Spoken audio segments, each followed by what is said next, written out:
Now, to our topic of the day, the aftermath of sex for grades. Has anything changed on our campuses? Are student girls comfortable learning and writing exams online without being intimidated by harassers on campus? Well, we'll see about that.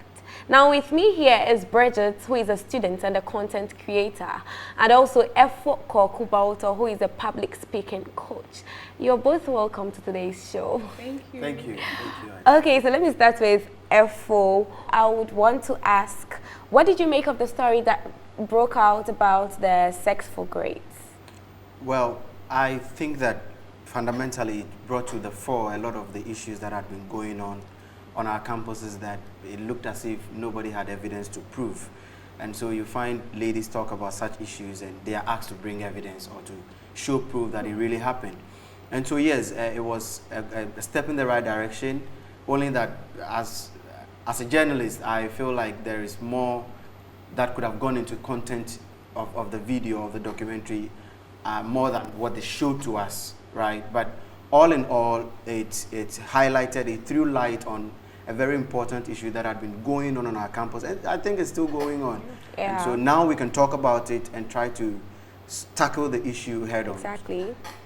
All right, so Bridget, were you happy for a fact that something like that had been unveiled? Yes, I mean, I was so excited. I was so happy.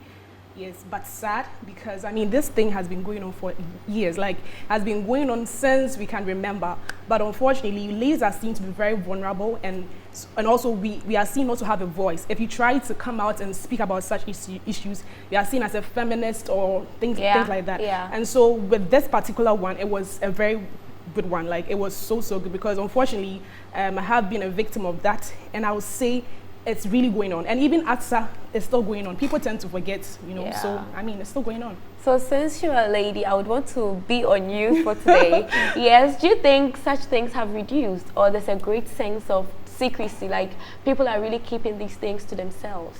Honestly, thank you for the question. This is really going on. People are keeping it to themselves because they feel they're going to go through stigmatization and things like that. And so I feel it's still going on. Like and people, and the honest truth is that when ladies do come out to speak about things like this, as I said, you are seen as a feminist, and you know, girls, and most of the time these lectures go in for girls that are like very, like, you know, they are good. Sometimes they may be good academically, sometimes they may not, but yeah, I feel it's a lot. It's very disheartening. It would interest you to know that when I was in senior high school, for instance, right, there were lecturers that were teachers in senior high school that were suspected to be gays, and no offense to anybody who ascribes to that, but point is there were teachers who were suspected of same. And these teachers, we are boarding school students, these teachers would demand that you bring a book to their house for them, or you come visit them on a Saturday or something like that, you know. And so when you look at it, yes, even in the universities, there are female lecturers who also have interest in male students. Yeah, exactly. The difference is that we live in a society that is so patriarchal that the man has been made to feel a false sense of superiority, such that men are not allowed to feel vulnerable or to express vulnerability. And that may be the reason why some guys, despite the fact that they suffer some of these assaults and abuses, would rather keep it to themselves. Yeah, they are not even able to come up to say that. To say, because Okay, so Bridget, why do you think what do you think is the reason why ladies keep these things to themselves? Like, why are they so afraid to come up to tell that this is what is happening to me, or this is actually what I'm going through? Right, okay, so as I said earlier on, I feel because of stigmatization, they feel they are going to be looked at a certain kind of way. And, you know, girls, we like, you know, girls, we are own cup of tea. So I feel, first of all, because they feel they're going to be stigmatized and things like that. And also, I think the major reason is because of stigmatization. Yeah. There are effects, right? Prolonged effects of some of these things that happen when the system refuses to take charge. And as you were asking at the beginning, a year or so after Sex for Grades documentary, then what? And I asked this question when the video first dropped, I asked my friends, look guys, okay, video has come, and so what? Really? Yeah. Well, in my case like this, the lecturer liked me, yes, but he didn't make it very obvious, right? I mean, I come to class, and then sometimes he has not even seen me, but not knowing he was having an eye on me.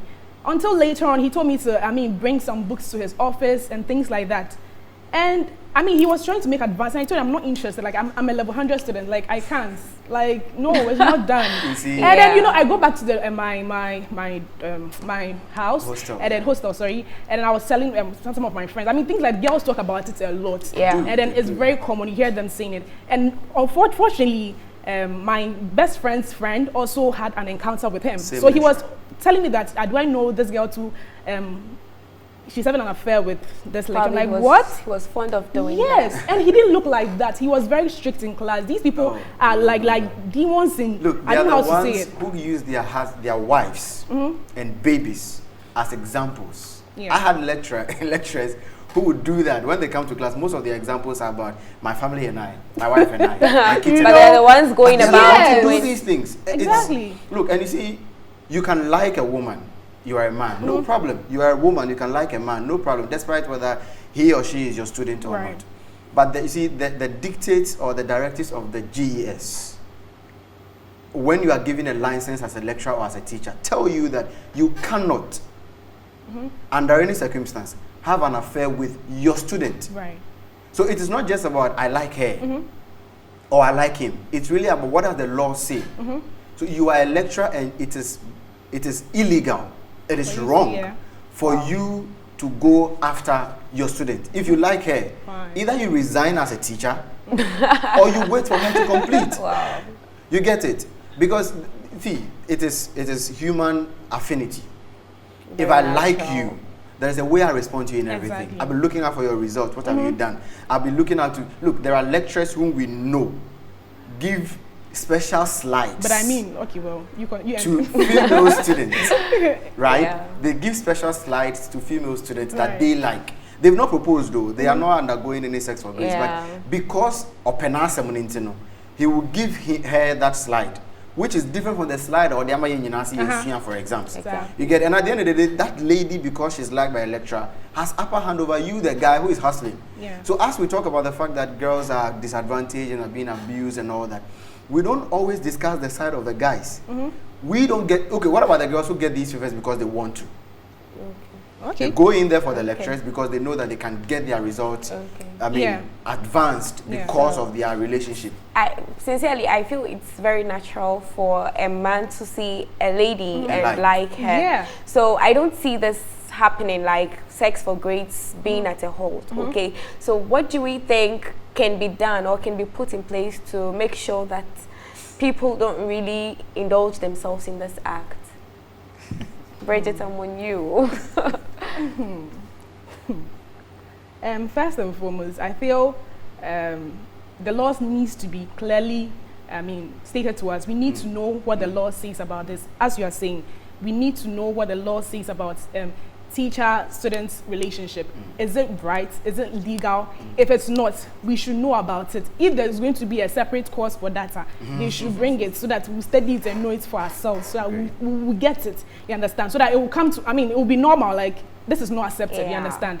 And so I think, that's one of the things that should be noted. So that was a discussion on the aftermath of sex for grades. And with me here is Bridget and Efo.